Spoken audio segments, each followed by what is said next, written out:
So guys, meron na naman tayo ditong badjari. Ayan, check natin yung kanyang supply ng gas kung meron. Kasi hindi umaandar eh. Subukan mo dyan, may start mo. Ito yung FI niya. Injector. Sige, start! Off! Ayan, walang gas. So tingnan natin yung pinaka fuel pump niya kung may problema doon sa ilalim. Gapangin natin. Okay?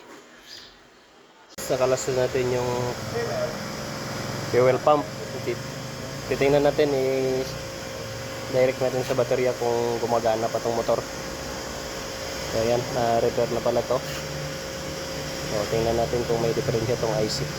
So ayan guys, yung supply niya positive negative, direct natin dito. Tingnan natin kung gagana.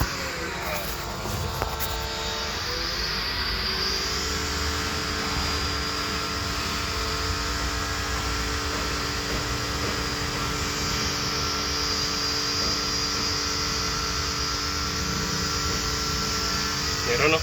Meron. Meron. Magana yung motor. So goods pa to guys. So goods pa yung kanyang fuel pump motor at saka yung IC. Gumagana naman yung pag-direct natin sa battery. So tingnan natin yung supply niya papunta doon sa sa fuel pump, yung galing doon sa may relay. Tingnan natin kung merong 12 volts na lumalabas. So ibabalik na natin to kasi goods naman to. So check natin yung kanyang dalawang wire dito para tingnan natin kung may tumatagos dito na 12 volts na supply. So ayan, babalik muna natin para wala namang problema tong fuel pump nya. So okay, lagyan muna natin ng mga lock to. So okay.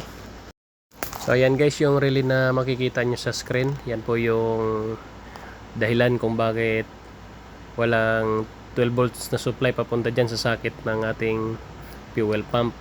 So ayan, hindi ko lang nakuha na ng video kanina. Ayan, babalik na natin yung socket. Kung tingnan natin kung magsidlit-sidlit na yung gasolina dito sa fuel pump. So yan po yung pinaka dahilan niya bakit ayaw umandar yung ating tri-cab or bao-bao. So ayan, nakabit na natin. So titisting na natin to. Babalutan na lang natin yung mga wire na binalatan natin kanina para ititisting na natin, paandarin natin kung goods na ba talaga. Dahil napalitan na natin yung fuel pump relay. So ayan na, titisting na natin. So ayan guys, nabalutan na natin ng mga ng electrical tape ang mga wire. Ayan, ibabalik na natin to. So meron na siyang supply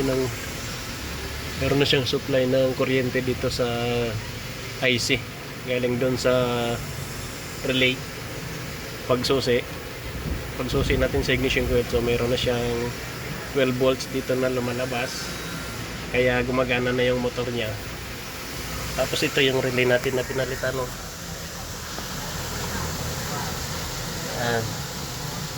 So yan, tatlong relay, pero ito yung may damage. So goods na yan. Subukan nating pandarin. Sige daw, pandarin mo daw.